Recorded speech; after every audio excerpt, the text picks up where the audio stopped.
स्वागत है आप सभी का राज्यसभा टीवी में। मैं हूं आपके साथ अमृता चौरसिया। खबरों पर विस्तार से नजर डालेंगे, लेकिन इससे पहले नजर हेडलाइंस पर। कोविड-19 पर वर्कशॉप को प्रधानमंत्री नरेंद्र मोदी ने किया संबोधित। बैठक में सार्क समेत 10 देश हुए शामिल। प्रधानमंत्री ने स्वास्थ्य कार्यकर्ताओं के लिए विशेष वीजा प्रावधान और एयर एम्बुलेंस समझौता सहित 5 सूत्रीय सुझाव दिए।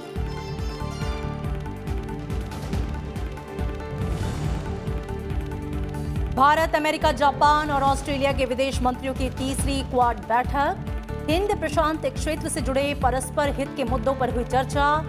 विदेश मंत्री डॉक्टर एस जयशंकर ने कहा, अंतर्राष्ट्रीय नियमों के हिसाब से फ्रीडम ऑफ नेविगेशन का अधिकार हो सुनिश्चित।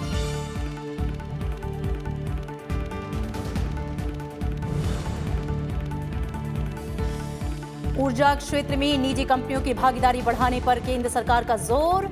प्रधानमंत्री नरेंद्र मोदी ने विशेषज्ञों और लाभान्वितों के साथ की उच्च स्तरीय बैठक। कहा, उपभोक्ता और उद्यमी दोनों के हितों को ध्यान में रखते हुए तैयार की जा रही हैं नीतियां।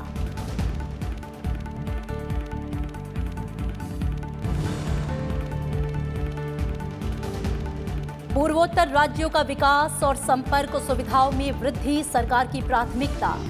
महाबाहु ब्रह्मपुत्र जलमार्ग परियोजना शुभारंभ के मौके पर बोले प्रधानमंत्री नरेंद्र मोदी, पूर्वोत्तर क्षेत्र और दक्षिण पूर्वी एशियाई देशों को जोड़ने में महत्वपूर्ण भूमिका निभाएगा जलमार्ग।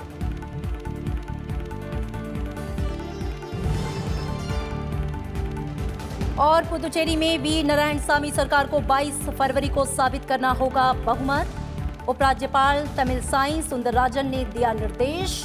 कांग्रेस विधायकों के इस्तीफे के बाद विधानसभा में सत्ता पक्ष और विपक्ष के पास 14 सदस्य।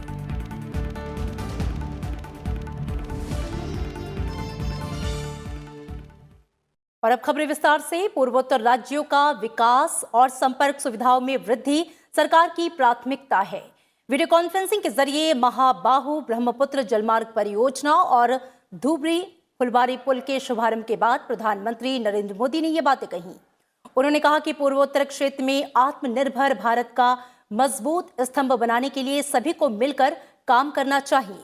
उन्होंने कहा कि जलमार्ग पूर्वोत्तर क्षेत्र और दक्षिण पूर्व एशियाई देशों को जोड़ने में महत्वपूर्ण भूमिका निभाएगा। धुबरी फूलबाड़ी पुल का निर्माण जापान के सहयोग से हो रहा है। ये भारत में नदी पर अभी तक का सबसे बड़ा पुल बनेगा। प्रधानमंत्री नरेंद्र मोदी ने वीडियो कॉन्फ्रेंस के जरिए असम में महाबाहु ब्रह्मपुत्र परियोजना का शुभारंभ किया। इसके अलावा धुबरी उत्तरी तट और फूलबाड़ी दक्षिण तट के बीच ब्रह्मपुत्र नदी पर 4 लेन के पुल की आधारशिला रखी। साथ ही माजुली उत्तरी तट और जोरहाट दक्षिण तट के बीच ब्रह्मपुत्र पर 2 लेन के पुल के निर्माण के लिए भूमि पूजन भी किया। इस मौके पर केंद्रीय सड़क परिवहन और राजमार्ग मंत्री नितिन गडकरी भी मौजूद थे। इस अवसर पर प्रधानमंत्री ने कहा कि ब्रह्मपुत्र पर कनेक्टिविटी से जुड़े जितने काम पहले होने चाहिए थे उतने पहले नहीं हुए। इसकी वजह से असम और नॉर्थ ईस्ट में कनेक्टिविटी एक चुनौती बनी रही। असम का विकास प्राथमिकता में भी है और इसके लिए दिन रात प्रयास भी हो रहा है। भाई और बहनों, बीते 5 वर्षों में असम की मल्टी मॉडल कनेक्टिविटी को फिर से स्थापित करने के लिए एक के बाद एक कदम उठाए गए हैं। कोशिश ये है कि असम को, नॉर्थ ईस्ट को दूसरे पूर्वी एशियाई देशों के साथ हमारे सांस्कृतिक और व्यापारिक रिश्तों का भी केंद्र बनाया जाए। प्रधानमंत्री ने कहा कि आज का दिन असम सहित पूरे पूर्वोत्तर के विकास का महोत्सव का दिन है। अब असम का विकास प्राथमिकता में भी है और इसके लिए दिन रात प्रयास भी हो रहा है। बीते 5 वर्षों में असम की मल्टी मॉडल कनेक्टिविटी को फिर से स्थापित करने के लिए अनेक कदम उठाए गए हैं। ब्रह्मपुत्र पर कनेक्टिविटी से जुड़े जितने काम पहले होने चाहिए थे उतने नहीं हुए। इस वजह से असम के भीतर भी और नॉर्थ ईस्ट के अन्य क्षेत्रों में कनेक्टिविटी हमेशा एक बड़ी चुनौती बनी रही। महाबाहु ब्रह्मपुत्र के आशीर्वाद से अब दिशा में तेजी से काम हो रहा है। बीते वर्षों में केंद्र और असम की डबल इंजन सरकार ने इस पूरे क्षेत्र की भौगोलिक और सांस्कृतिक दोनों प्रकार की दूरियों को कम करने का प्रयास किया है। इस मौके पर केंद्रीय सड़क परिवहन और राजमार्ग मंत्री नितिन गडकरी ने ऐलान किया कि इस वर्ष आने वाले समय में असम में बुनियादी ढांचे के विकास पर 1 लाख करोड़ रुपए की परियोजना शुरू की जाएगी। प्रधानमंत्री जी ने हमें कहा है कि जो नॉर्थ ईस्ट की एरिया है, जिसके ऊपर विशेष रूप से इंफ्रास्ट्रक्चर डेवलपमेंट में ध्यान नहीं दिया गया, उसके तरफ उन्होंने विशेष ध्यान देने का हम सबको आदेश दिया है। और उन्हीं के आदेश के अनुरूप आज तेजी से नॉर्थ ईस्ट में आसाम हो, मेघालय, त्रिपुरा हो, नागालैंड हो, सभी नॉर्थ ईस्ट में बहुत तेजी से इंफ्रास्ट्रक्चर डेवलप हो रहा है। महाबाहु ब्रह्मपुत्र परियोजना से भारत के पूर्वी हिस्सों में कनेक्टिविटी बढ़ेगी और इसमें ब्रह्मपुत्र और बराक नदी के आसपास रहने वाले लोगों के लिए विकास गतिविधियां भी तेज होंगी। इस परियोजना में शामिल नेमाटी और माजुली के बीच रोपैक्स परिचालन से वर्तमान में वाहनों से तय की जा रही 420 किलोमीटर की दूरी कम होकर सिर्फ 12 किलोमीटर रह जाएगी। उत्तर और दक्षिणी गुवाहाटी के बीच 40 किलोमीटर की दूरी सिर्फ 3 किलोमीटर रह जाएगी। धुबरी और हत सिंगीमारी के बीच 220 किलोमीटर की यात्रा दूरी कम होकर 28 किलोमीटर रह जाएगी। धुबरी फूलबाड़ी पुल से असम से मेघालय की दूरी 250 किलोमीटर से घटकर 19 किलोमीटर रह जाएगी। वहीं माजुली उत्तरी तट और जोरहाट दक्षिणी तट के बीच ब्रह्मपुत्र पर 2 लेन पुल के जरिए जोरहाट की तरफ निमिति घाट और माजुली की तरफ कमलाबारी को जोड़ा जाएगा। इससे माजुली के लोगों की असम की मुख्य भूमि से जुड़ने के लिए सिर्फ नौका सेवाओं पर निर्भरता खत्म हो जाएगी। Bureau report, Rajya Sabha TV. प्रधानमंत्री नरेंद्र मोदी ने आज ऊर्जा क्षेत्र के विशेषज्ञों और हितधारकों के साथ संवाद किया। इस मौके पर प्रधानमंत्री ने कहा कि कैसे सरकार और प्राइवेट सेक्टर एक दूसरे पर विश्वास बढ़ाते हुए आगे बढ़े, इसके लिए संवाद बेहद जरूरी था। ऊर्जा क्षेत्र के लिए हमारी सरकार का दृष्टिकोण समग्र रहा है। वेबिनार को संबोधित करते हुए प्रधानमंत्री ने कहा कि सरकार ने उपभोक्ता और उद्यमी दोनों के हितों को ध्यान में रखते हुए नीतियां बनाई हैं। प्रधानमंत्री ने कहा कि देश की जरूरतें बड़ी होने से उद्यमियों के लिए अवसर भी बढ़ जाते हैं। नवीकरणीय ऊर्जा के क्षेत्र में अतिरिक्त निवेश के कदम उठाए जा रहे हैं। हर गांव, हर घर तक बिजली पहुंचाने पर जोर दिया जा रहा है। उन्होंने कहा कि आज सुधारों की वजह से भारत में पर्याप्त ऊर्जा है।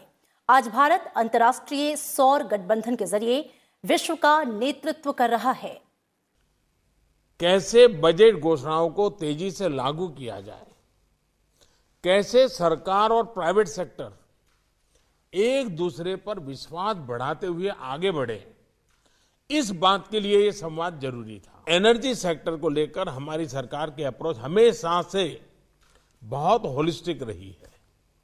हमने इस सेक्टर में उपभोक्ता और उद्यमी दोनों के हितों को ध्यान में रखते हुए नीतियां बनाने का और नीतियों में इंप्रूवमेंट करने का लगातार प्रयास किया है। पावर सेक्टर में हम जिन 4 मंत्रों को लेकर चले वो है रीच, रीइंफोर्स, रिफॉर्म्स और रिन्यूएबल एनर्जी। बीते कुछ सालों में भी हमने 139 गीगावाट कैपेसिटी जोड़ी है। Bharat one nation, one grid, one frequency, उसका लक्ष्य भी प्राप्त कर चुका है। प्रधानमंत्री नरेंद्र मोदी ने सार्क और 2 पड़ोसी देशों से कोविड के बाद की स्थिति से निपटने के लिए मिलकर काम करने का आह्वान किया। प्रधानमंत्री मॉरिशस और सेशेल्स के साथ पाकिस्तान, नेपाल, भूटान, बांग्लादेश, श्रीलंका, मालदीव, अफगानिस्तान सहित 10 देशों के लिए भारत की ओर से आयोजित कार्यशाला को संबोधित कर रहे थे। उन्होंने स्वास्थ्य सचिवों के लिए आयोजित बैठक में शामिल देशों को 5 सूत्रीय सुझाव भी दिए। Allow me to make some suggestions for your discussions today. Can we consider creating a special visa scheme for our doctors and nurses so that they can travel quickly within our region during health emergencies on the request of the receiving country? Can our civil aviation ministries coordinate a regional air ambulance agreement for medical contingencies? Can we create a regional platform for collating, compiling, and studying data about the effectiveness of COVID-19 vaccines among our population? Can we similarly create a regional network for promoting technology-driven epidemiology for preventing future pandemics? And beyond COVID-19, can we also share our successful public health policies and schemes? From India, our Ayushman Bharat and Jan Arogya schemes may be useful case studies for our friends in the region. प्रधानमंत्री नरेंद्र मोदी के छात्रों के साथ वार्षिक संवाद कार्यक्रम परीक्षा पे चर्चा का आयोजन कोविड-19 महामारी के मद्देनजर इस साल ऑनलाइन किया जाएगा। शिक्षा मंत्री रमेश पोखरियाल निशंक ने इसकी जानकारी देते हुए ट्वीट किया है कि छात्रों के परीक्षा के तनाव को कम करने के लिए उन्हें प्रेरणा और मार्गदर्शन देने के लिए प्रधानमंत्री का संवाद कार्यक्रम परीक्षा पे चर्चा का चौथा संस्करण मार्च में आयोजित किया जा रहा है। कार्यक्रम में प्रधानमंत्री छात्रों के तनाव को कम करने के लिए बोर्ड परीक्षार्थियों को सुझाव देंगे। इस इवेंट के लिए रजिस्ट्रेशन प्रक्रिया आज से शुरू हो गई है, जो 14 मार्च तक चलेगी। ऐसे में जो भी छात्र प्रधानमंत्री से प्रश्न पूछना चाहते हैं, वो इसकी आधिकारिक वेबसाइट innovateindia.mygov.in पर जाकर रजिस्ट्रेशन करा सकते हैं। ये कार्यक्रम कक्षा 9वीं से 12वीं कक्षा के छात्रों के लिए आयोजित किया जा रहा है। जम्मू कश्मीर के 2 दिन के दौरे पर गए यूरोप और अफ्रीका समेत कई देशों के प्रतिनिधियों के दल ने दूसरे दिन जम्मू पहुंचने के तुरंत बाद विदेशी राजनयिकों ने जम्मू कश्मीर उच्च न्यायालय के मुख्य न्यायाधीश से मुलाकात की। इसके बाद उन्होंने उपराज्यपाल मनोज सिन्हा से मुलाकात की। इसमें केंद्र शासित प्रदेश के हालात के बारे में जानकारी दी गई। बाद में विदेशी राजनयिकों ने अधिकारियों के साथ बैठक की, जिसमें जम्मू कश्मीर में चल रही योजनाओं और विकास कार्यों के बारे में विस्तार से जानकारी दी गई।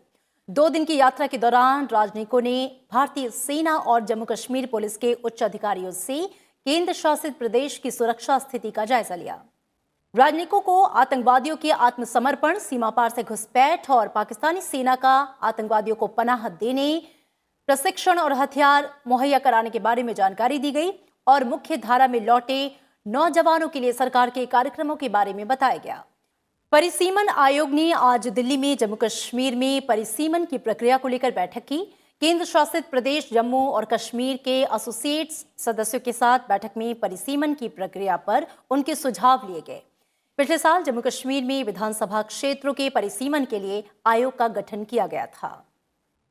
उपराष्ट्रपति एम वेंकैया नायडू ने आज हैदराबाद में एन.टी. रामाराव के पॉलिटिकल बायोग्राफी का विमोचन किया। एन.टी. रामाराव के कार्यों की सराहना करते हुए उपराष्ट्रपति ने कहा कि उनके काम लोगों को समर्पित थे। उन्होंने आंध्र प्रदेश के साथ साथ देश की राजनीति में गहरी छाप छोड़ी। उपराष्ट्रपति ने इस मौके पर लोगों के आर्थिक सशक्तिकरण की बात कही। उपराष्ट्रपति ने कहा कि धर्मनिरपेक्षता हमेशा भारत की पहचान रही है। Fascinating contradictions. He was a commanding, not demanding. But resorted to baffling theatrics and bewildering sartorial predictions.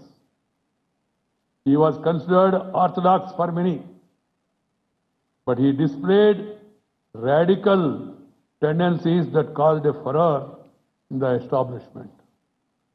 To outwardly religious, he was staunchly secular because he was national. I don't think secularism is the gift of any person. It is in the blood of every Indian. Though at times some people, because of political considerations, the lack of their other strengths and all, they try to use this and make secular peculiar. But the life of Indians, if you go through the thousands of years of our civilization, the values, that is unique. And N.T. Ramarao lived up to that. And some people of late think secular means you should not be religious, or you should not perform pujas and all. Puja is a way of worship. We have nothing to do with that. It is individual. केंद्र शासित प्रदेश पुदुचेरी में कांग्रेस सरकार को 22 फरवरी को बहुमत साबित करना होगा। उपराज्यपाल तमिलसाई सुंदरराजन ने आज इस संबंध में आदेश जारी किया है।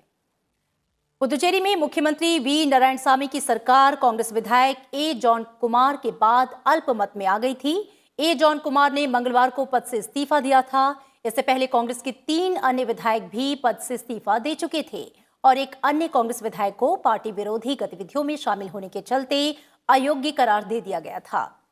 ए जॉन के इस्तीफे के बाद पुदुचेरी विधानसभा में कांग्रेस सदस्यों की संख्या 10 हो गई है और पार्टी के पास डीएमके के 3 और 1 निर्दलीय विधायक का समर्थन है। वहीं विपक्ष में एआईएनआर कांग्रेस के 7 सदस्य हैं और एआईएडीएमके के 4 विधायक। वहीं बीजेपी के 3 नामित सदस्य हैं। ऐसे में विधानसभा में सत्ता पक्ष और विपक्ष दोनों के पास 14 सदस्य हैं।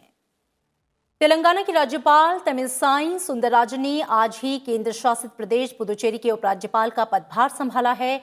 मद्रास हाईकोर्ट के मुख्य न्यायाधीश जस्टिस संजीव बनर्जी ने आज सुबह तमिलसाई सुंदरराजन को पुदुचेरी के उपराज्यपाल पद पर शपथ दिलाई।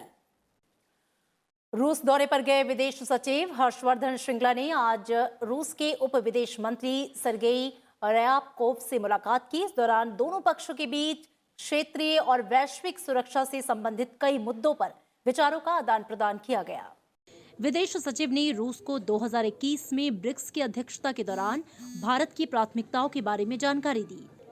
वहीं विदेश सचिव ने भारत रूस संबंधों पर प्रमुख रूसी शिक्षाविदों और रणनीतिक विचारकों के साथ विचारों का आदान प्रदान किया। बैठक में तेजी से बदलते भू राजनीतिक परिदृश्य और द्विपक्षीय सहयोग पर चर्चा की गई। विदेश सचिव 2 दिवसीय रूस के दौरे पर हैं और आज उनका आखिरी दिन है। राज्यसभा के लिए गुजरात की 2 और असम की 1 सीट पर होने वाले उपचुनाव के लिए नामांकन का समय आज पूरा हो गया है। कल उम्मीदवारों के नामांकन पत्रों की जांच की जाएगी। उम्मीदवार 22 फरवरी तक नाम वापस ले सकते हैं। जरूरत पड़ने पर 1 मार्च को मतदान कराया जाएगा। मतदान सुबह 9 बजे से शाम 4 बजे तक होगा। वोटों की गिनती शाम 5 बजे से की जाएगी। गुजरात से राज्यसभा उपचुनाव के लिए बीजेपी ने दिनेश भाई प्रजापति और राम भाई मोकरिया को उम्मीदवार बनाया है। ये सीटें अहमद पटेल और अभय भारद्वाज के निधन के बाद खाली हुई हैं। वहीं असम में राज्यसभा उपचुनाव के लिए बीजेपी ने बिस्वजीत दैमारी को उम्मीदवार बनाया है। बोडो फ्रंट के बिस्वजीत दैमारी के पिछले साल नवंबर में ऊपरी सदन की सदस्यता से इस्तीफा दे दिया था और बीजेपी में शामिल हो गए थे। भारत, अमेरिका, ऑस्ट्रेलिया और जापान के विदेश मंत्रियों की बैठक में कोरोना पश्चात दुनिया में सहयोग के मुद्दे पर चर्चा हुई। बैठक में हिंद प्रशांत के मुद्दे पर काफी विस्तार से बात हुई। बैठक में विदेश मंत्री एस जयशंकर, अमेरिकी विदेश मंत्री एंटोनी ब्लिंकन, ऑस्ट्रेलियन विदेश मंत्री मैरिस पेन और जापान के विदेश मंत्री टोशिमित्सु मोटेगी शामिल हुए। क्वाड के विदेश मंत्रियों की ये तीसरी बैठक है। चारों नेताओं के बीच जलवायु परिवर्तन के अलावा क्षेत्रीय सुरक्षा और शांति स्थापना में क्षेत्रीय देशों और आसियान जैसे संगठनों की भूमिका पर भी चर्चा हुई। चारों विदेश मंत्रियों के बीच ये बैठक वीडियो कॉन्फ्रेंसिंग के जरिए हुई। राज्यपाल आनंदीबेन पटेल के अभिभाषण के साथ उत्तर प्रदेश विधानमंडल के बजट सत्र की आज से शुरुआत हुई। अभिभाषण में राज्यपाल ने राज्य सरकार की नीतियों और उपलब्धियों के साथ भविष्य की योजनाओं का भी जिक्र किया। उन्होंने कोविड महामारी की चुनौतियों से निपटने के लिए राज्य सरकार की ओर से उठाए गए कदमों की जानकारी दी। वित्त मंत्री सुरेश खन्ना 22 फरवरी को उत्तर प्रदेश का 2021-22 का बजट पेश करेंगे। ये बजट सत्र 10 मार्च तक प्रस्तावित है। बजट सत्र के दौरान ही राज्य सरकार कई महत्वपूर्ण विधेयकों को पारित कराने की तैयारी में है। कृषकों को पर्याप्त मात्रा में उर्वरकों की उपलब्धता सुनिश्चित कराई गई। प्रधानमंत्री किसान सम्मान निधि योजना के अंतर्गत अब तक 240 लाख किसानों को 27,124 करोड़ से अधिक की धनराशि डीबीटी के माध्यम से उनके खातों में हस्तांतरित की चुकी है। केंद्रीय गृह मंत्री और बीजेपी के वरिष्ठ नेता अमित शाह ने कहा कि आगामी विधानसभा चुनाव के पश्चिम बंगाल में बीजेपी की सरकार बनने पर राज्य में केंद्रीय योजनाओं को तेजी से लागू किया जाएगा। अमित शाह आज दक्षिण 24 परगना जिले के नामखाना में एक जनसभा में शामिल हुए और बीजेपी की परिवर्तन यात्रा के 5वें और अंतिम चरण की शुरुआत की। उन्होंने ममता बनर्जी पर जमकर निशाना साधा। अमित शाह ने किसानों की तरह मछुआरों के लिए मछुआरा निधि सम्मान शुरू करने का वादा किया। उन्होंने कहा कि बीजेपी की परिवर्तन यात्रा राज्य सत्ता बदलते ही नहीं बल्कि जनता की स्थिति को बदलने की परिवर्तन यात्रा है। ये यात्रा पश्चिम बंगाल के हर विधानसभा क्षेत्र से गुजरने वाली है। ये परिवर्तन यात्रा का 5वां चरण शुरू हो रहा है और ये परिवर्तन यात्रा बंगाल के हर विधानसभा क्षेत्र के अंदर जाने वाली है। 294 विधानसभा क्षेत्रों से ये परिवर्तन रथ गुजरने वाला है। परिवर्तन यात्रा की शुरुआत के बाद अमित शाह ने नामखाना के नारायणपुर गांव में एक शरणार्थी परिवार के साथ भोजन किया। इसके बाद अमित शाह नामखाना में एक रोड शो में शामिल हुए। उन्होंने कहा कि केंद्र ने बंगाल की जनता के विकास के लिए ढेर पैसे भेजे हैं, लेकिन ये राशि राज्य में सिंडिकेट की भेंट चढ़ गई। मित्रों, बंगाल के विकास के लिए मोदी जी ने ढेर सारे पैसे भेजे, मगर ये सारे पैसे भेंट चढ़ गए दीदी की सिंडिकेट के। मैं आपको बताना चाहता हूं, कांग्रेस की सरकार थी तब 5 साल में कांग्रेस सरकार ने बंगाल के लिए 1,32,000 करोड़ रुपया भेजा था। 1,32,000 करोड़ रुपया। और नरेंद्र मोदी सरकार ने 5 साल के अंदर 3,59,000 करोड़ रुपया भेजा है। 3 लाख। अमित शाह प्रदेश के 2 दिवसीय दौरे पर हैं। वे कल रात बंगाल पहुंचे। उन्होंने सुबह भारत सेवाश्रम संघ से बंगाल दौरे की शुरुआत की। इसके बाद अमित शाह गंगा सागर गए और कपिल मुनि आश्रम में पूजा अर्चना की और इसे अंतर्राष्ट्रीय पर्यटन केंद्र के रूप में विकसित करने की बात कही।